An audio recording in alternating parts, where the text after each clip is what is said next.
Great morning, holy brothers and sisters, on this fantastic Friday of April 20th. For those counting, it is also the 20th day of the Omer. It is the 5th of Iyar, and we are in the Kitzur Likutei Moharan, and today's lesson will be called Hateful Hairs. The craving for money creates enemies, and commensurate with the intensity of the person's craving for money, so is the passion and strength of these enemies' hatred. When a person's craving for money is particularly strong, he thereby develops enemies who hate him without cause. We can understand this as a person's creation of these negative energies, and that is what essentially surrounds him. The craving for money clouds and confuses a person's mind, and he becomes a fool. Similarly, the stronger his craving for money, the more his mind is clouded. We know as one distorts a reality, they lose focus and clarity. Every person has superfluous waste material in his mind, and it is from this material that the hairs come out of his head. The sage and tzaddik also has the superfluous waste material in the mind, but instead of hair, which is se'ar, he has a gate, which is sha'ar, which is the point on the right side of the first letter of the word sha'ar, which forms a shin, instead of the left side of the letter, which that dot would make a sin.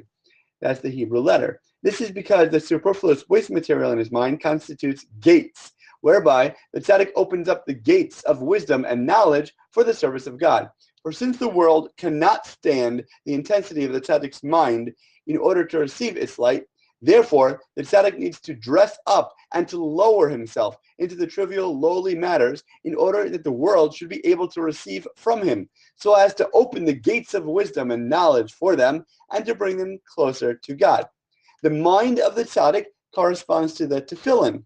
The way that a tzaddik lowers himself at times into trivial, lowly matters in order that the world should be able to receive from him, which is the concept of the superfluous waste material in the mind, corresponds to the straps of the tefillin.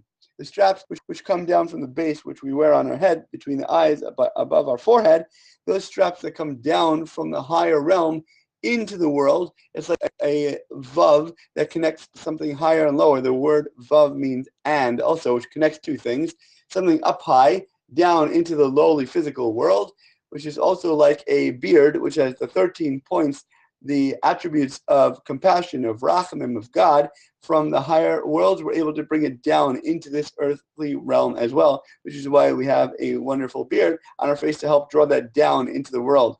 And we know the Sephiros, which we're going through this week, all represent different attributes of God. So we should try to connect to those every single day to help perfect ourselves for the ultimate bringing of the Torah, which is coming up on our holiday of the Shavuot. As always, thank you so much for learning together. If you enjoyed this lesson, please remember to like, comment, share, and borrow. And please God, we'll learn again tomorrow night because it is going into Shabbos. And everyone should have a super awesome, dacious Shabbos.